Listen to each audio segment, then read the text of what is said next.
you can go ahead and grab those elements, and we will be able to participate that together. Well, Happy New Year. Can't believe that it's already here. This year just kind of flew by. How many of you agree that this last year just kind of flew by? They do say that the older you get, the faster it goes. Yeah, that's true. That's true. But before we jump into Matthew chapter 8, you can begin turning there if you've got your physical Bible or your Bible app, Matthew chapter 8. How many of you guys had a good Christmas, everybody? Yeah, Christmas? Okay, you glad it's over? Well, the Christmas Eve services that we did here in the community center was pretty amazing. Had obviously a number of people who are open to spiritual things, especially during this time, who step into a community center that is a gathering of God's people. Kind of cool. And for some, for the very first time. And the gospel was proclaimed, the gospel was shared.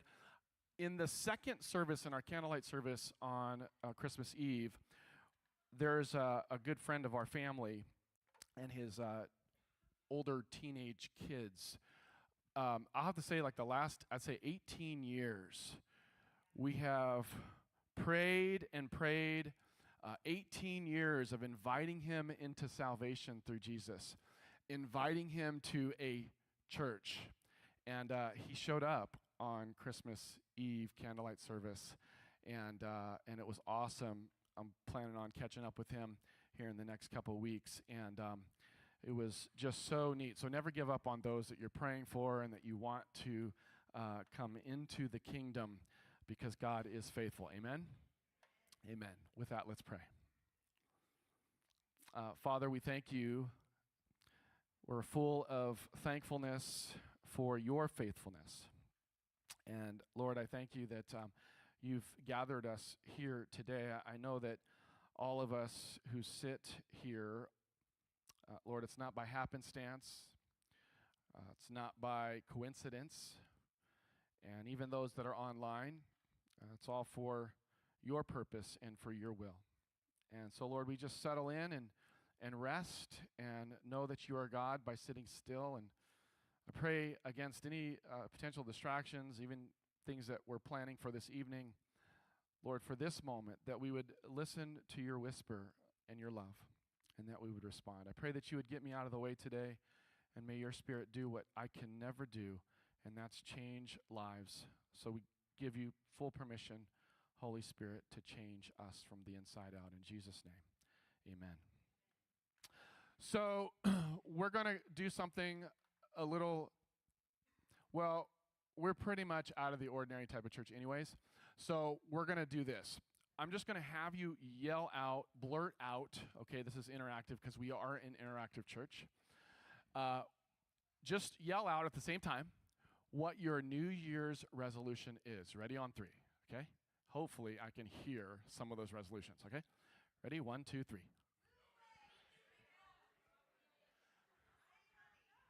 Okay, that wasn't all at the same time, but that's okay. We'll do it again.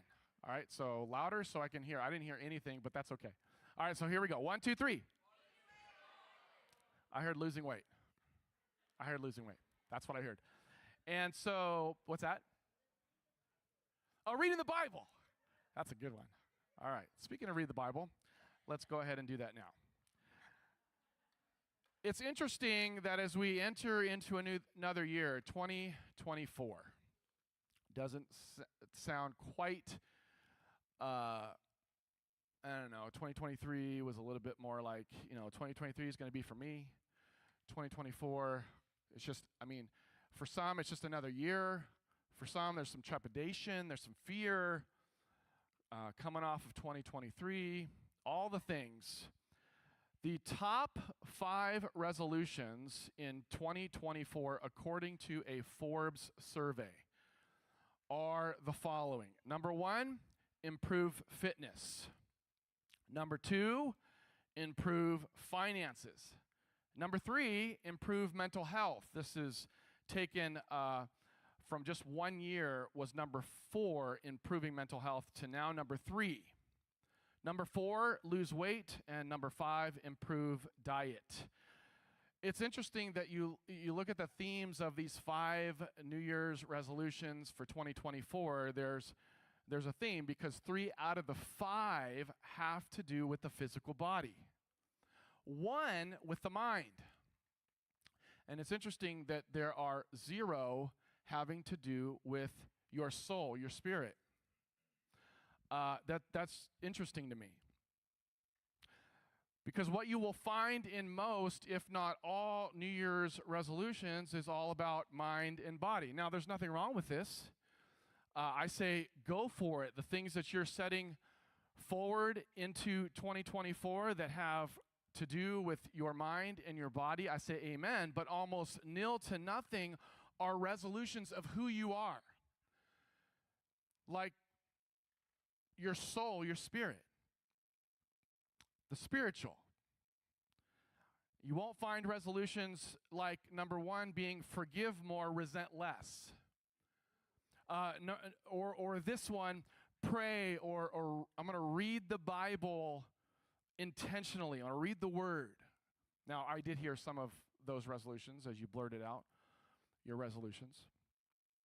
You're not going to find in general, one of those resolutions, I want to serve. I'm going to be a servant in 2024. Having to do with our soul and spirit, this one, like I'm going to worship more. I'm going to sing. I'm going to sing more. Not just like collectively as a community, but like individual, like in my car. I'm gonna worship more, worry less.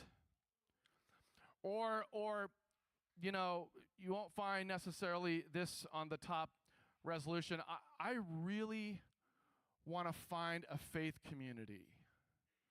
I want to plug in. Despite some of my past wounds, I want to step into a faith community of people who are imperfect like me, but allow God through His Spirit to change me.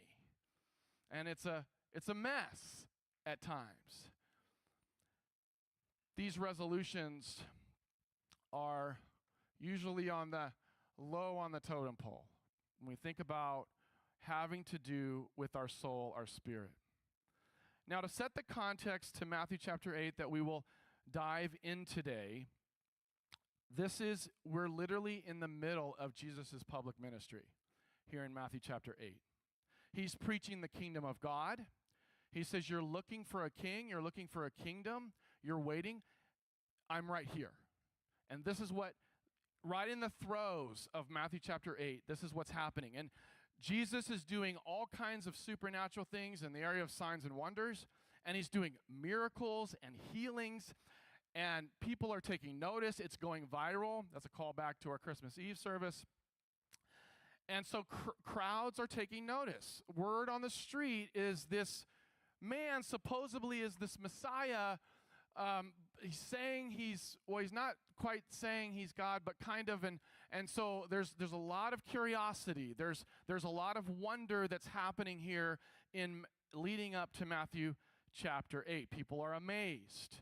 And so all eyes and ears are on Jesus, and in verse 18, He tells His disciples to get in the boat and follow Him across the lake. You have to kind of get in the story, if you will. And so what happens then is a religious leader says, wait a minute, Jesus, I'll follow you. I'll follow you. I'll get in the boat. I'll go across the lake. And Jesus says this, I have no home. Like I don't have a physical home. In fact, I don't have a place where to lay my head. And so following me means you relinquish all control of physical comfort. And then another disciple says, well, I'll follow you, but after I bury my father, after I bury my father. And Jesus responds by saying, let the dead bury the dead. Now, there's been some misunderstanding of that over a span of time. What was Jesus really saying? He was not saying to not attend His father's funeral. Rather, Jesus was addressing the excuse of the man's desire to be home with his elderly father until he had died. And so what Jesus is saying here is, particularly this disciple, this man, he makes excuses for not following the call to the ministry of the kingdom of God right at that moment in time, because he wanted to wait for a more appropriate, perfect time to follow Jesus. And with that, we pick up the story in Matthew chapter 8, starting in verse 23. Here we go. Then Jesus got into the boat and started across the lake with his disciples. Suddenly, say suddenly, suddenly, a fierce storm struck the lake with waves breaking into the boat. But Jesus was sleeping. But Jesus was sleeping. The disciples went and woke him up, shouting, "Lord, save us. We're going to drown." Jesus responded, "Why are you afraid? You have so little faith." Then he got up, rebuked the wind and waves, and suddenly there was a great calm. The disciples were amazed. "Who is this man?" they asked. "Even the winds and waves obey him." The title of my message this morning is this. It is Snore Through 2024. Snore through 2024. Now, I want to clarify from the get here by helping us understand what this message is primarily for. And you need to know that this message is primarily for those who believe and want to grow in their fellowship, in their followership in Christ. Now, if that's not you, this is not a rejection. We're not saying now leave if that's not you. No, we're saying there will be some potential frustration and some confusion to the person who stays only at the head level, resisting what God does at the heart level, not understanding what sanctification is. There's salvation, but there's a whole process of under construction called sanctification. And this, my friends, is where people fall off in their walk with Christ, because there were so many promises that God says, so many promises that people said, that you just turn your life to Christ and everything's going to work out, and it does, because you're no longer alone, but things just don't work out, right? So this is called sanctification. So this will be confusing. This message will be frustrating for the person that only wants to stick at the head level.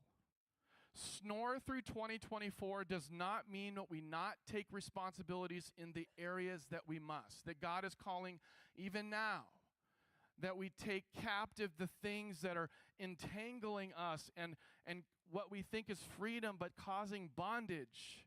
We take responsibility through His Spirit today. Now, I'm not suggesting that we spiritually sleep through 2024 either, to like somehow disengage, to disengage from a faith community, or disengage even from people who we know needs God's love, but we're saying you don't need it, you don't know, you don't even deserve it.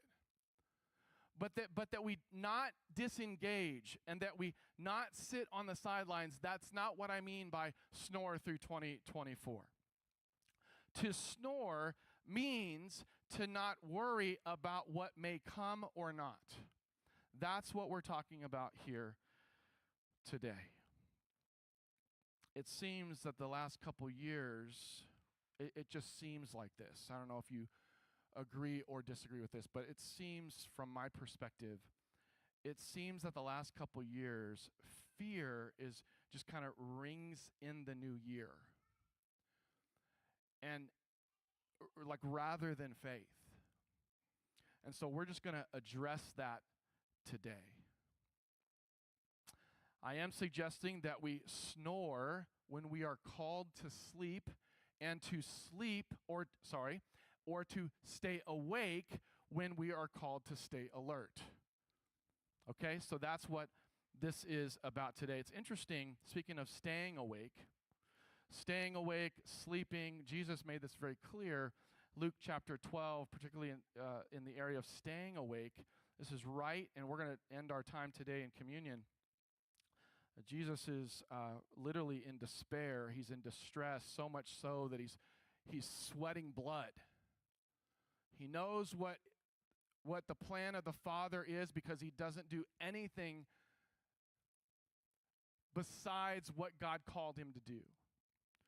And he's in distress, just like we sang, like, is there any way that this pass cups, but your will be done?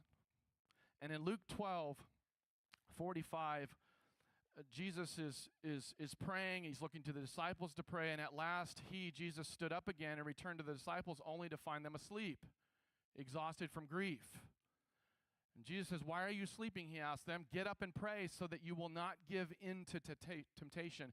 So clearly Jesus makes it pretty profound in the areas that we are to sleep and snore, in the areas that we have to stay awake. And so we're talking about how to snore through 2024. And this is a call to complete trust in Christ. It is a clarion call that we trust him fully, come what may, no matter what comes. And so as we enter into this year, 2024, here are some truths to consider from Matthew chapter 8. And just to kind of break it down, 3 words, we're going to talk about mind, body, and soul. That's what we're going to address today, looking at Matthew chapter 8. The first point is this, okay? The first point is God is in complete control. God is in complete control. Now, I'm preaching to somebody I know today, proclaiming the truth despite the lies that God is not in control. I'm pressing in to the truth that whatever lie is being told of you, or whatever lie that you've agreed to, that God is not sovereign and that he's not sitting on the throne today, I'm telling you the truth. God is in complete control. This is the area of body. The passage, then Jesus got into the boat and started to cross the lake with his disciples. Suddenly a fierce storm struck the lake with waves breaking into the boat, but Jesus was sleeping. I wonder, now let's just kind of do an interaction thing here. What do you think the disciples were thinking in the boat as they were following Jesus sailing across the lake? Any ideas? Hope this guy's right. Why is he sleeping? Yeah. Anything else? Nervous. I mean, all kinds of emotions and things and thinking and feeling, and I mean all the things. I don't know. This is conjecture. Jesus probably said something like, "Hey guys, it's been a busy few days of ministry. It's been pretty amazing. Like a lot of work. We've seen the kingdom of God penetrate minds and hearts and lives. It's exciting, but I'm going to use this time to catch up on some sleep and take a snooze." And so this is what's happening now. Now, here's the thing. Whether we admit this or not, the world influences us in this area more than we think. You see, the world says your God is not only asleep, he's dead. And so what happens is we look at the things of this world, we take our eyes off of Christ, and we put it on others and circumstances, and then grave disappointment sets in, and anxiety and depression, all the things set in because we take our eyes off of Jesus, and we see all the things, and we agree with what the world is saying loudly and proudly. We see what a world on fire in the physical looks like, crashing and burning, because it seeks to find peace and freedom without God. And we tend to give in to the lie that yeah, God is probably sleeping. Because if he wasn't, I wouldn't be in this mess. If he was awake, I wouldn't be experiencing the sense of feeling so alone. Why is God sleeping? Now, we can say that out loud. God can certainly handle anything that comes from our hearts. But this is oftentimes the conclusion in our sanctification is like God, you're so good, and then tomorrow it's like, God, why are you sleeping? But the truth is that God is in complete control. Amen? He's in complete control. And so, despite the enemy and inner me, God's plans and promises always come to pass, because Jesus, who is the embodiment of God himself, is in complete control. This is a question that I'm going to ask rhetorically and just something to consider. What storm are you in right now that's become bigger than God's complete control? What storm are you in that has just kind of overtaken God's sovereignty? Only you and I can answer that from the recesses of our hearts, where we're so prone to say, God, why are you sleeping? Speaking from experience, 2 years ago, or almost 3 years ago now, my body broke down and it was uncontrollable. I could not control my body because I had gotten a double severe pneumonia was what my diagnosis was. Things that were happening in my body I'd never experienced before. And as time went on and I ended up at the emergency room, one thing leads to another. Doctor doesn't give me any kind of good news, gives me bad news. In fact, like this is the bad news, like your body's breaking down physically, but you're kind of here mentally. Can't guarantee anything. That's where I was at. And while I was in the hospital, I had a lot of time with the Lord, and I'd say it like this: God didn't do this to me; He did it for me. And the reason was because I was busy doing ministry. I was doing all the things, and we were out in the field at the time, and just so excited. And God was like, we were doing baptisms in horse troughs, and it's just amazing. That's how we do it here in Wilton. And God had a plan. He allowed this to happen so that I would be literally on a hospital bed, diagnosed with double severe pneumonia, and I could not move my head. So isn't that funny how God answers our prayers sometimes? God, I want to worship you. I love you. Use me. Wait a minute. Why am I literally sitting on the bed like this, hardly breathing, and I can't move? Oh, God wants to speak to me. And through that time, with no control of my body, literally, God would allow this literally the week of Holy Week and Easter. That's one of the busiest times of the year. It's Christmas and Easter. And God had a plan that He needed to be with me, and that He was going to force me to be with Him. And so I had a choice. I really had a choice. And the choice was this: reject God or receive God. That was my choice. And in that time, I could say this, I had to reconcile, this could be it. I could be saying goodbye to my family and my wife. This could be it. And my prayers in the middle of the night was kind of like, I don't think you're done with me yet, but if you are, I'm content with whatever you choose to do. Don't want to say I had a lot of great faith in the hospital room there, but I just had peace. But yet my body I couldn't control it. And until the doctor said, this is what we're going to do because it's not looking good for you, we're at the last resort for you and your condition, Rob. What we're going to have to do is the diagnosis will be we're going to storm heaven with our prayers. That's the diagnosis from the doctor. Did you hear that? Like from physical to spiritual. And all of it. And the story is like literally God did a miracle. I honestly shouldn't be up here today. That's not to make me the hero of the story at all, but to say that God is in complete control. And whatever comes, whatever you may be going through right now, you need to know the truth is this, despite all the lies, the truth is God is in complete control. Amen? The second truth is this.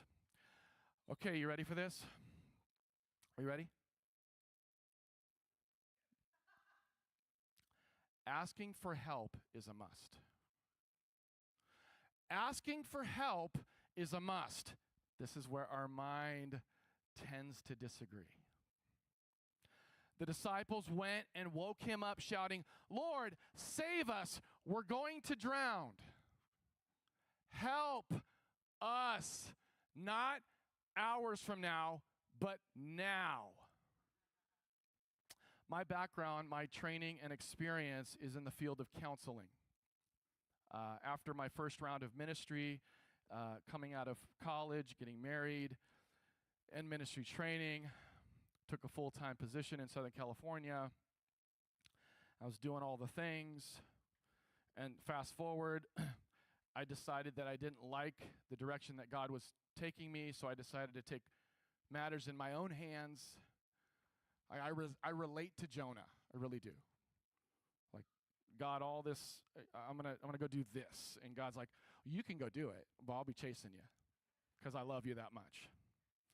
And it was a season of literally running from God, not my faith, but running from God's call on my life. But I would say that those years of being in the counseling field and getting experience and training was really where I got my real ministry training. Felt like I was more prepared today because of that in the past. It's amazing that whatever the enemy seeks for evil and bad, God always turns it for good. Did you know that in the DSM, which is the Diagnostic and Statistical Manual of Mental Disorders, did you know that in the DSM, and this is for mental health, this is like called the Bible for mental health. Do you know how much it addresses in the soul-spirit realm? 0. Mind and body, got it. Got it. Mind and body. And I'm not against therapy and counseling and deep work at the mind-body level at all. But there's something inordinately missing when we're talking about who you are, who I am. Soul and the spirit. And I get it because sometimes we get on the extremes, like we're going to focus on the soul and spirit and forget the mind and body, and we're going to focus all on the mind and body and forget, like it's all of it. Like we are complete people made in the image of God. Mind, body, soul, and spirit. Now, I don't mean to shrink your heads today. I really don't. I'm just giving a little bit of context in this story, if it's okay. Why is particularly the DSM focused on 2 out of the 4 things that make up people? Well, it could be we can get along just fine without God. Thank you. And I want to tell you that this is a lie. It's a lie. Not condemning people, condemning the philosophies and ideas that tend to get us to conclude that God is sleeping, and so if he's sleeping, surely I got to take on all this stuff, because asking for help, that's weak. It's not what my daddy told me.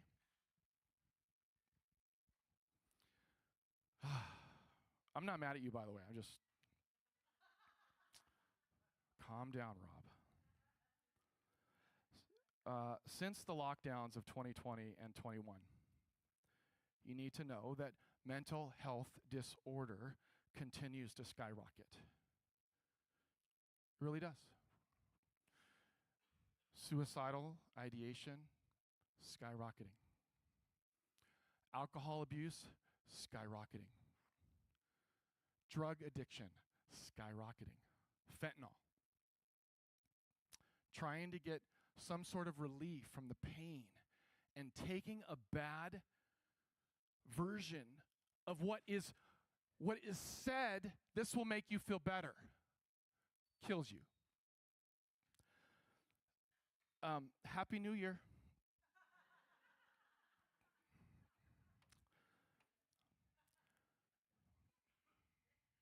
People are desperate. The 9 hardest words to say, and I want to focus just on the last, 9 hardest words to say is this: I did it. Please forgive me. I need help. Now, what are some reasons? Why is it that we don't ask for help? Talk to me. Pride. Yeah. Fear. Say again. Stubbornness, rejection. Mind your own business. Yeah. That's right. That's right. Say again. Shame. Yes. All feels like a burden. Yes, absolutely.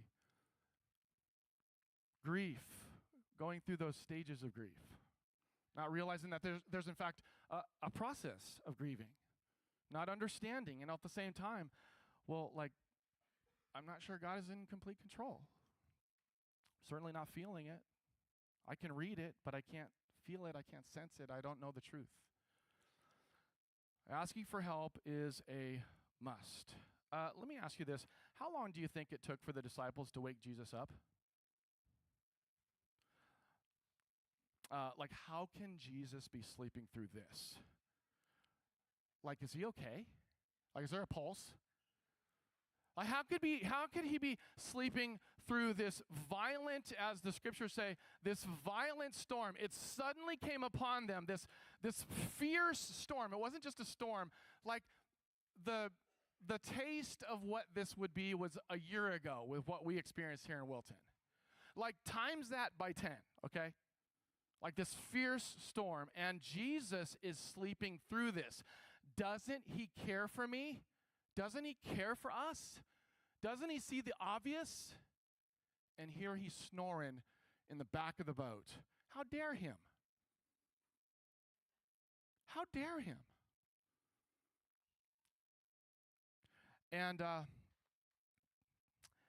so, what happens at the mind level is we get all discombobulated. This is where it happens. This is why the scripture is so adamant. Take captive the things that enter your mind. This is the gate to things that we agree to, that we think are right, but we get to see because the enemy and the inner me, all that stuff going on against what God wants, and so we're confused, we're frustrated. And so we just conclude, whether it's out loud or not, God doesn't care. He doesn't care. How could he be sleeping? How can he be careless with what I'm going through? And so it starts in the mind. Here's something for us going into 2024.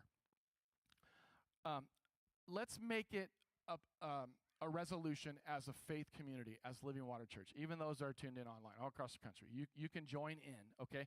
With the Bible recap, getting the Bible in 1 year, doing that together, that's awesome. But why don't we do this? The first and foremost thing that we will do, especially when we're susceptible to worry and confusion and deception and frustration, we're going to pray. We're just going to pray. And when this happens in the car, make sure you keep your eyes open.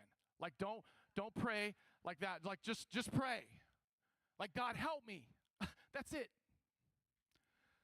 Or when you're going through something, or you maybe just going through something now, like ask for help. Pray, God, help me.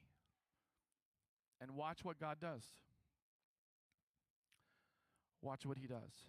And this is why we have, like, at the end of a message, our services at the end of every service is a response time to pray.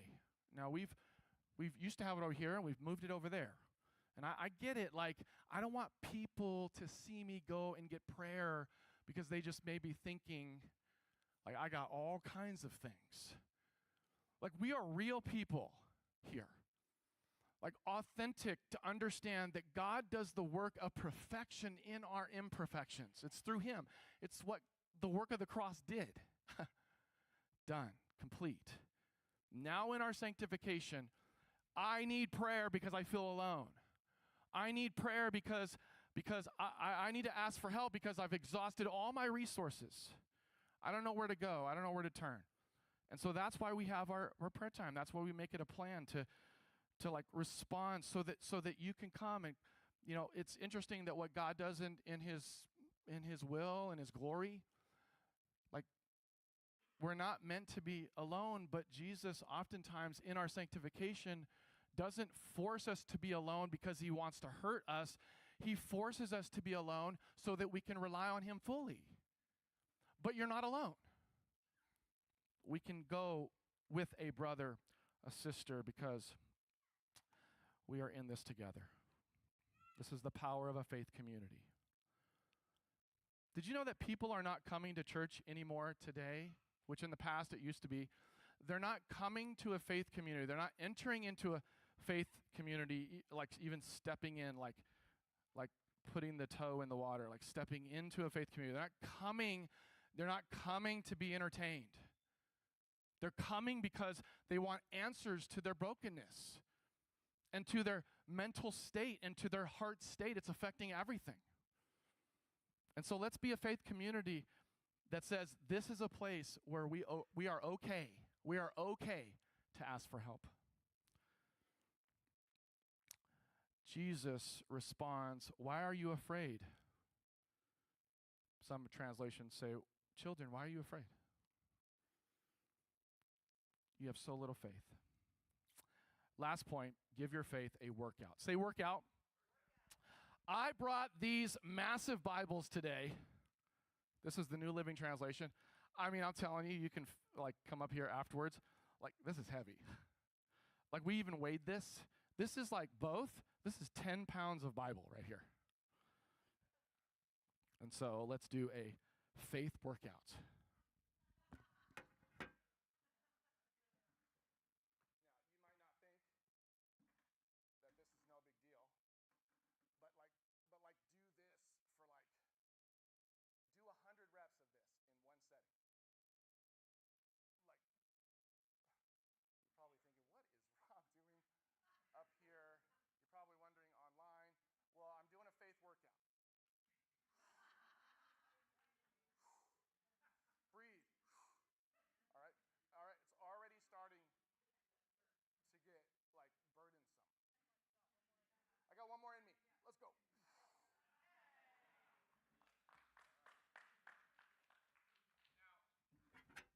Why did I do that silly thing?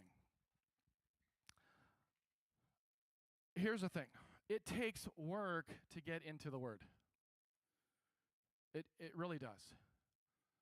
And oftentimes we're full of anxiety and depression and discouragement and fear and all the things, and we're like, here's the Word. Here's the truth declared. You don't even have to ask, does God speak to me? He speaks to you. He's spoken to you. It's right here. It's written. But for some reason, our faith workout to go to the Word is cumbersome. Now, everything is spiritual. Everything is spiritual. And the enemy would hate and relentlessly use all kinds of tactics and excuses to say, this is the last resort. Don't go here. Go to other resources. Don't go to the truth. Find other ways. Because the truth is this, The evil one's resolution in 2024, you need to know this. It is to weaken your faith. That is the enemies from the pit of hell. This is what is resounding from the pit of hell. We're going to weaken the faith of God's people. And all you need to do is just watch the news. And my faith gets all discombobulated like a roller coaster. Highs and lows. God is sleeping. I don't know if he's in complete control. Maybe I should ask for help. No, I got to watch the news more. Like all the things. Here's the thing. God does not cause and create evil, but he allows it. This is the truth. It's interesting. Jesus is prophesying to Peter. This is interesting. This is in Luke 22, verse 31. Jesus says, Simon, Simon, Satan has asked to sift each of you like wheat. He's asked to sift each of you like wheat, but I have pleaded in prayer for you. Jesus is talking here, Simon, that your faith should not fall. So when you have repented and turned to me again, strengthen your brothers. Interesting. Here's a quote. God will test your faith in order to strengthen it, but Satan's temptations are intended to destroy your faith. As followers, as disciples of Jesus, made in the image of God, we are to not follow our image of him. And this is where storms tend to take over, the depression and the discouragement and the burden of anxiety and fear. We are called to take the hand of Jesus and follow him. And this life is not about knowing where we are going or seek to control what God chooses to do or what he allows, making us into the image of Jesus. The more we fight it, the more we grow weary and frustrated. The more we snore, the more we trust more than before. One more time. The more we fight it, the more we grow weary and frustrated. The more we snore, say snore, the more we trust more than before. Unlike Jonah, who was disobedient to the voice of God, this little group of men had followed Jesus' instructions to cross to the other side of the lake and show their followership to Jesus, and yet despite their obedience, they were confronted with a killer storm. Why would God allow bad things to happen to his obedient children? Doesn't he care? Why is he sleeping? See, God often uses impossible situations to demonstrate his sovereignty, his complete control over every circumstance of our lives. If only we would just take God at his word, to trust him in all things and depend upon him entirely. Because the word is our weapon in warfare. The word is our weapon in warfare. There's a lot of W's there. The word is our weapon in warfare, for it is written. And finally, this quote. Go ahead, Connor. You will never know God's strength until he has supported you in deep waters. You will never know God's strength until he has supported you in deep waters. Now, God can completely, his chest is so big that when we're pounding on it, God, don't you care? Don't you see me? Don't you know me? He can handle all of our stuff. His chest is big enough to handle all of that. But friends, church, know this, that 2024 will be a year of snoring. And Christ's death, blood on the cross, what he did on the cross is what defeated all the tactics, all the schemes, all the plans of the enemy, of the evil one, of Satan himself. And he's given you authority to abide in him because of his blood. He's given you authority, like the keys to abide in him. Abiding is a complete trust despite whatever comes. our way to Snore. And we worship him in communion now. So let's grab our communion kits.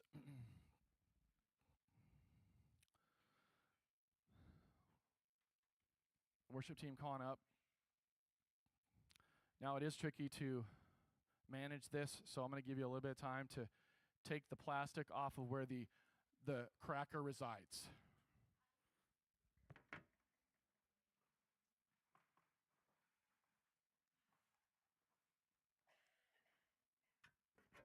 Okay.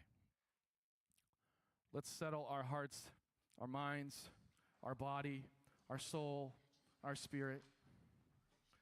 Let's settle into what Holy Spirit is doing right now through the worship of communion. A memorial and a celebration. A recognition, yet again. I couldn't think of a better time of the year to actually do communion. New Year's Eve, 2023, going into 2024. Setting the record straight. Preparing the way of the Lord. Like going into this year, settled. Because the victor settled all the things that we go through. He settled it on the cross. And Jesus gave his body and blood. He took the bread. For I pass on to you what I received from the Lord himself, Paul says. On the night when he was betrayed, the Lord Jesus took some bread and gave thanks to God for it. Then he broke it. Let's break it together in pieces and said, "This is my body, which is given for you. Do this in remembrance of me." Let's partake.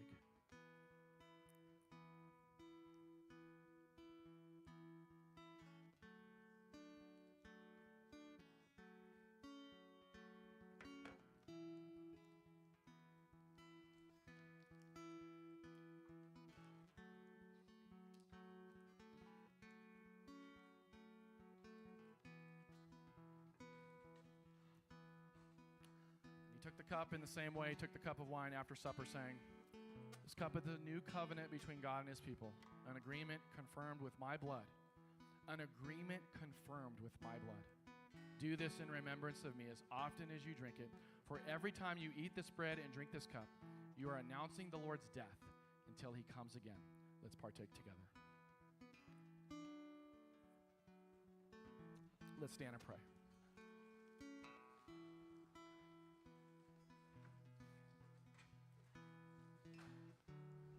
Close out our time today with a response, and if Holy Spirit has been marinating and stirring you towards taking a step, you can do that practically by getting out from where you're sitting and moving back towards the prayer room.